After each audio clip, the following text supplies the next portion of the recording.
Melanjutkan pembahasan kemarin, setelah penjara raksasa berwarna ungu mengerikan itu tiba-tiba mengeluarkan fluktuasi yang tidak biasa, maka tidak berselang lama, sangkar ungu mengandung racun mematikan tersebut secara perlahan menyusut dan kembali kepada keadaan semulanya. Kedua petarung itu akhirnya muncul di atas cakrawala dan diperlihatkan pada saat ini kondisi dari dokter peri kecil cukup menyedihkan, mata ungunya tampak melemah serta tubuhnya berlumuran darah. Namun jangan senang dulu, si Bian bahkan jauh lebih menyedihkan dibandingkan dengan Shu Yishan. Seluruh tubuhnya basah kuyup dengan darah dan salah satu dari dua penjepit monster yang dimilikinya bercucuran darah menetes ke bawah tanah. Dan jelas kali ini karakter yang paling rugi akibat pertarungan sebelumnya adalah si Bian. Shu Yishan lantas berkata bahwa, "Si Bian, tampaknya keterampilan darah yang kau miliki tidaklah sekuat seperti apa yang dirumorkan." Namun si Bian juga membalas perkataan itu mengatakan, "Kau hanya mengandalkan kemampuan tubuh racunmu. Untuk apa berkata sombong? Jika kau tidak memiliki tubuh racun, maka mustahil bagimu mendapatkan kualifikasi untuk bersaing denganku. Bahkan berbicara pun kau tidak akan berani melakukannya." Mendengarkan itu, Shu Yishan hanya tersenyum dengan ejekan mengatakan, "Pemenang akan menjadi raja, sedangkan yang kalah akan menjadi pecundang. Orang yang kalah memang akan selalu mencari banyak alasan."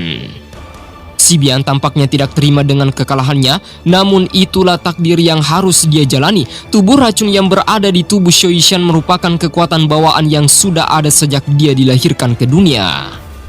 Si Bian mengatakan, "Namun meski begitu, tubuh racun yang kau lepaskan sebelumnya juga akan membawa tubuhmu selangkah lebih dekat untuk kehilangan kendali. Bahkan aku bisa melihat dengan kondisimu yang sekarang, tidak lama lagi itu akan terjadi." Setelah mengatakan itu, Shoyan, Medusa serta Xian kemudian tiba di belakangnya sembari menyuruh Shu Yishan agar segera menghabisinya. Tidak perlu menunda banyak waktu hanya untuk berbicara dengannya. Shu Yishan benar-benar kebingungan apalagi saat dia merasakan bahwa aura dari pelindung istana jiwa yang dilawannya tadi entah kenapa tiba-tiba menghilang. Oleh karena sebab itulah dia bertanya kepada Medusa, "Apakah kau sudah menghabisinya?" Medusa lantas membenarkannya dan dia berkata, "Sepertinya kau tidak bisa menghabisi orang tua itu. Apakah kau butuh bantuanku untuk membunuhnya?" Shu Yishan berkata, "Tidak perlu. Aku sudah memasukkan esensi darah tubuh racun yang menyedihkan ke dalam tubuhnya dan hari ini dia akan kesulitan untuk melarikan diri dari kematian." Tampak terlihat si Bian mulai sengsara dan tersiksa di detik-detik terakhir dari penghujung kehidupannya. Dia mencoba sekuat tenaga untuk mengeluarkan darah racun dari tubuhnya, tetapi tidak membuahkan hasil apapun. Namun si Bian masih sempat-sempatnya tertawa dan mengatakan bahwa sungguh tidak terduga orang itu berakhir dengan takdir yang menyedihkan. Namun kalian semua benar-benar berani melakukannya. Terlepas dari latar belakang apa yang kau miliki, nasibmu di masa mendatang tidak akan pernah bertemu dengan kedamaian. Shoyan yang mendengarkan ancaman itu hanya tertawa miring sembari berkata, "Bukan hanya dia, bahkan pemimpin sekte kalajengki milik Musiesan beserta dengan para jajaran pengkhianat juga telah berakhir dengan nasib yang sama sepertinya." Kekejaman dalam pandangan mata si Bian tiba-tiba melonjak saat mendengarkannya, seakan-akan dia ingin bergerak untuk menerkam ke arah Shoyan. Namun dikarenakan tubuhnya sekarang telah terkunci dalam kendali Shu Yishan, maka bagaimana mungkin orang tua itu berani bertindak sembarangan. Tubuh si Bian diledakkan sekali lagi dan seluruh kulitnya tampak menyedihkan bercampur dengan bercak racun ungu tebal, dan kekuatan itu benar-benar membuat tubuhnya telah terinfeksi oleh darah beracun. Pada momen terakhirnya itu, si Bian hanya tertawa kecil mengatakan bahwa tubuh racun yang menyedihkan ini memang sangat menakutkan. Aku yang dulu hanya pernah mendengarkan kabar tentangnya, namun hari ini aku berhasil menyaksikannya menggunakan mata kepalaku sendiri. Tetapi meskipun aku kesulitan untuk melarikan diri dari bencana yang kalian sebabkan, namun kalian semua juga harus membayar harganya menggunakan darah sebelum aku bertemu dengan kematian. Setelah mengatakan itu, si Bian kemudian mengungkapkan senyum kejam ke arah kelompok Shoyan sembari mengangkat tongkat di tangannya dan menghantamkannya ke tanah. Selepas melakukan gerakan aneh itu, lepuhan darah muncul di kulitnya memadat serta mendidih. Dan melihat itu, Medusa buru-buru berteriak agar mereka tetap berhati-hati dan cepat lari dikarenakan orang tua itu akan segera menghancurkan dirinya sendiri. Tidak ada yang menyangka jika seorang Dosong menggunakan teknik penghancur tubuh, maka efeknya benar-benar sangat mengerikan. Lepuhan darah dengan cepat pecah di mulut Sibian sebelum pada akhirnya setitik cahaya hitam melesat keluar dan tampak serangan mematikan yang dikeluarkan kali ini benar-benar kecil, namun kecepatannya sulit untuk dihindari. Shoyan, Medusa, Xian serta Xiaoxian berada dalam kondisi kepanikan luar biasa. Namun entah kenapa, target dari serangan Sibian kali ini bukanlah si wanita beracun, tetapi target utama yang harus segera dia singkirkan adalah Shoyan. Saat setitik cahaya hitam itu melesat lurus ke arahnya, sekujur tubuh Shoyan tiba-tiba berubah menjadi mati rasa dan segera membentuk penghalang Doki menggunakan api surgawi. Namun setelah cahaya hitam itu bersentuhan dengan armor Doki miliknya, ternyata seluruh armor Shoyan dihancurkan hanya dalam sekejap mata. Walhasil, serangan mengerikan itu akhirnya menembus dan masuk ke dalam kulitnya dan kemudian menghilang. Selepas menerima serangan aneh dari Sibian, efeknya pun langsung bekerja. Bintik-bintik hitam tersebut dengan cepat menyebar tampak seperti benang-benang garis memasuki seluruh lokasi titik vital yang dimilikinya. Adegan mengerikan itu disaksikan oleh banyaknya orang yang berada di sampingnya dan Shoyan lantas bertanya dengan kepanikan, "Apa yang telah kau lakukan?" Setelah mengeluarkan serangan terakhirnya, sekujur tubuh Sibian juga langsung berubah menjadi keriput layaknya dia seperti orang yang telah berusia 2 kali lipat dibandingkan sebelumnya. Rambut putihnya mulai rontok, keadaan tubuhnya benar-benar tampak seperti orang yang berusia ratusan tahun.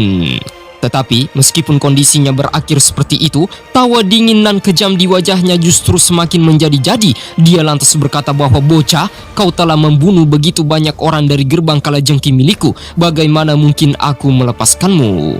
Wajah Xiaoxian serta Medusa yang berada di sampingnya terkejut bukan main saat melihat kekejaman yang dilakukan oleh orang tua bajingan itu. Medusa lantas mencoba menopang tubuh Shoyan yang semakin lemah sembari bertanya, "Apakah kau baik-baik saja?" Serangan menakutkan yang dilepaskan oleh sang pemimpin sekte kalajengking tersebut jelas tidaklah sesederhana yang mereka pikirkan. Dipastikan ada efek yang lebih mengerikan setelahnya. Melihat itu, sahabatnya Xiaoxian segera membuka jubah hitam miliknya dan muncullah banyak sekali bintik hitam aneh dengan lepuhan garis-garis mengerikan yang menyebar di sekujur tubuh Shoyan. Pemandangan mengerikan itu membuat Medusa bertanya-tanya dengan rasa heran yang luar biasa. Entah kekuatan macam apa yang baru saja dilepaskannya. Sebagai seorang ahli racun, Xiaoxian bisa menyimpulkan bahwa serangan yang baru saja diterima oleh Shoyan bernama titik racun iblis. Bajingan tua itu benar-benar kejam. Mendengarkan itu, spontan Medusa serta Xian yang berada di sana kembali bertanya heran, "Titik racun iblis? Sebenarnya kekuatan macam apa itu?" Xiaoxian kemudian mulai menjelaskan bahwa itu adalah salah satu keterampilan paling ganas yang berhasil mereka latih di Kekaisaran Cuyun. Nama lainnya adalah Doki Beracun. Dia mampu mengumpulkan semua doki racun seseorang dan memasukkannya ke dalam tubuh musuh, dan setelah itu maka efeknya akan langsung bekerja. Bercak hitam adalah salah satu gejalanya. Ketika garis racun ini telah menutupi seluruh titik akupuntur, maka jalur ki di tubuh seseorang yang terkena dampaknya akan segera membusuk dengan cepat sampai pada akhirnya orang itu akan menderita rasa sakit yang tidak ada habisnya dan perlahan-lahan akan mati. Namun bagi orang yang menggunakan keterampilan ini, maka dia akan kehilangan seluruh doki mereka untuk selamanya dan menjadi orang yang tidak berguna. Kepanikan Medusa tidak bisa tertahankan dari raut wajahnya saat mendengarkannya, dan dia lantas bertanya lagi, "Lantas bagaimanakah cara menghilangkannya?" Xiaoxian menjawab, "Andai saja jika orang yang menggunakannya hanya berada di ranah doang biasa atau dohuang, maka aku yakin bisa membatalkannya. Namun dikarenakan Sibian adalah seorang elit dosong, maka bahkan aku pun tidak mampu melakukannya." Setelah mendengarkan itu, niat membunuh yang paling kejam seketika melonjak di tubuh sang ratu. Bahkan Xiaoxian yang berada di sampingnya pun benar-benar kena mental dengan aura yang dikeluarkannya kali ini. Tubuh Medusa segera menghilang dari tempatnya berpijak dan dengan cepat muncul di samping Sibian sembari mencengkram lehernya dengan kejam. Medusa berkata, "Orang tua, serahkan penawarnya sekarang." Tetapi meskipun Sibian telah berada dalam kondisi yang tidak beruntung, mulutnya ternyata masih bisa tertawa dan mengatakan, "Aku tidak akan hidup lama lagi setelah menggunakan serangan itu. Namun setelah kematianku, aku juga tidak akan menjadi orang yang kesepian karena bocah ini akan segera menemaniku di alam baka." Wajah Medusa semakin menjadi kejam dan langsung saja memutuskan bahu Sibian dan dia kembali berkata, "Apakah kau masih bisa berbicara? Masih ada kaki serta tanganmu yang belum hilang. Jika kakimu kuputuskan, maka aku masih bisa mengiris bagian perutmu." Kekejaman mutilasi yang dilakukan oleh sang ratu kali ini membuat Sibian mengeluarkan teriakan kesakitan yang sangat-sangat luar biasa. Namun dia masih mencoba bertahan sembari tertawa. "Apakah kalian semua marah karena bocah itu akan segera menemaniku? Ini adalah penantian yang paling kutunggu." Medusa semakin murka saat mendengarkan ocehannya dan dia langsung saja menendang lutut Sibian sampai suara tulang remut nan patah jelas terdengar di telinga orang-orang yang berada di sana. Namun sungguh aneh, Sibian masih tertawa liar mengatakan bahwa semakin kejam kau menyiksaku, maka semakin aku menyadari bahwa posisi bocah itu sangat berharga di hatimu. Dengan cara inilah kau akan hidup lebih sengsara dibandingkan denganku. Bacotan tersebut benar-benar membuat Medusa akhirnya kehilangan kendali dan kembali memutuskan kedua kaki serta lututnya. Seluruh tubuh dari Sibian sekarang tidak lagi tampak seperti manusia. Nafasnya sudah di penghujung kematian, namun senyuman di wajahnya semakin menjadi liar menatap Medusa. Medusa lantas berkata, "Setelah kau mati, aku akan membunuh seluruh orang-orang yang berasal dari gerbang kalajengking milikmu dan membiarkan mereka menemanimu dalam kematian. Tidak akan kubiarkan satupun dari mereka lolos dari tanganku." Sibian perlahan mulai menutup matanya dan berkata, "Kau bisa melakukan apa yang kau inginkan. Titik racun itu adalah sesuatu yang bahkan aku pun tidak mampu membatalkannya. Oleh karena itulah aku tidak punya penawarnya untukmu." Sekian lama Medusa menanti jawaban itu keluar dari mulutnya, tetapi ternyata sama sekali tidak memberikan solusi apapun. Oleh karena itulah kekejaman dalam pandangan matanya semakin melonjak ganas, tangan halusnya kemudian dibentuk runcing layaknya pisau dan langsung saja mengkoyak dada Sibian sampai menghancurkan seluruh jantungnya. Sibian terjatuh ke tanah dengan kondisi yang tak bernyawa. Namun setelah menghabisinya, Medusa tidak merasa puas sama sekali. Dia kemudian berbalik menatap seluruh orang-orang yang berasal dari sekte kalajengking. Aura Doki merah kembali melonjak di tubuhnya dan kali ini sang ratu akan segera menghabisi mereka semua.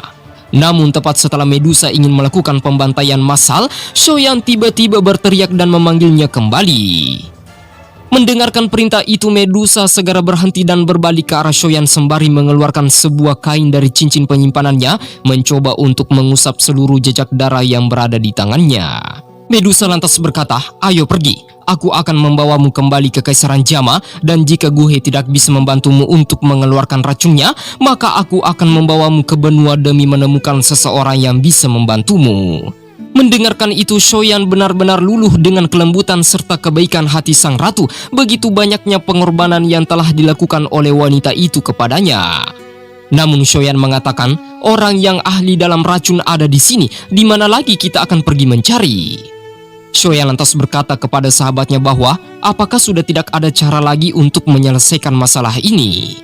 Shoishan menjawab, "Aku benar-benar tidak memiliki kemampuan untuk membatalkan teknik racun yang dikeluarkan oleh seorang dosong. Namun jika kau bisa menemukan pakar yang ranahnya lebih tinggi, maka aku yakin orang itu bisa membantumu." Mendengarkan itu, Shoyan sedikit tercengang. Jika yang dibutuhkan adalah satu tingkatan yang lebih tinggi dibandingkan peringkat dosong, maka tentu saja targetnya adalah seseorang yang berada di ranah dosun. Shoishan kembali berkata bahwa titik racun ini mungkin sangat mematikan, tetapi ada sejuta manfaat di dalamnya. Seluruh kekuatan itu berisi kemampuan yang dimiliki oleh Sibian. Jika kau bisa bertahan dan membatalkan efeknya, maka seluruh doki orang tua itu akan menjadi milikmu. Sementara itu, titik racun yang berada di tubuh Shoyan sekarang paling lambat akan meledak sepenuhnya dalam kurun waktu setengah tahun mendatang. Mendengarkan itu, Shoyan benar-benar tidak habis pikir lagi, entah di manakah dia harus mencari seorang elit dosun yang bisa membantunya dalam kurun waktu seperti itu. Shoishan kembali berkata, "Namun kau tidak perlu khawatir, meskipun aku tidak bisa membatalkan efek titik racunnya, tetapi aku memiliki kemampuan untuk menunda waktu ledakannya." Sembari mengungkapkan sedikit ekspresi rasa bersalah kepada Shoyan. Andai saja dia tidak mengundang sahabatnya untuk bergabung ke medan peperangan, maka hal mengerikan semacam itu tidak akan mungkin menimpanya. Tetapi Shoyan mengerti dan dia malah berkata kepada sang ratu, "Tenanglah, jangan khawatir. Titik racun ini mungkin benar memiliki banyak manfaat untuk meningkatkan kekuatanku di masa mendatang." Nah, pada momen ini, sepertinya Medusa makin kesal kepada Shoishan. Andai saja dia mampu menyelesaikan pertarungannya melawan Sibian dengan cepat, maka Shoyan tidak akan mungkin mendapatkan kerugian semacam itu. Namun Shoyan bukanlah orang yang mengedepankan kepala panas. Dia mencoba untuk tetap tenang dan menyuruh sang ratu untuk tidak menyalahkan sahabatnya. Dikarenakan dirinya berada di Sekte Kalajengking, itu semua karena tujuan utamanya memang ingin menangkap orang-orang yang berasal dari Istana Jiwa. Adapun masalah yang dihadapinya sekarang bisa dianggap sebagai sebuah kecelakaan yang tidak disengaja. Medusa menatap Shoyan dengan rasa kecemasan yang luar biasa sembari bertanya, "Lantas apa rencanamu sekarang? Mencari seorang elit Dosun bukanlah sesuatu yang mudah. Bahkan meskipun kau menemukannya, belum tentu mereka mau membantumu untuk membatalkan efek racunnya." Sama seperti biasa, jawaban Shoyan tetap sama. Dia sangat yakin akan semua masalah yang terjadi hari ini pasti ada jalan keluarnya. Dan pada akhirnya, pertarungan pun itu usai. Sekte Kalajengking berhasil dieliminasi, dihancurkan, dan sementara Sekte Racun akhirnya resmi menjadi pemimpin tertinggi yang mendominasi Kekaisaran Cuyun.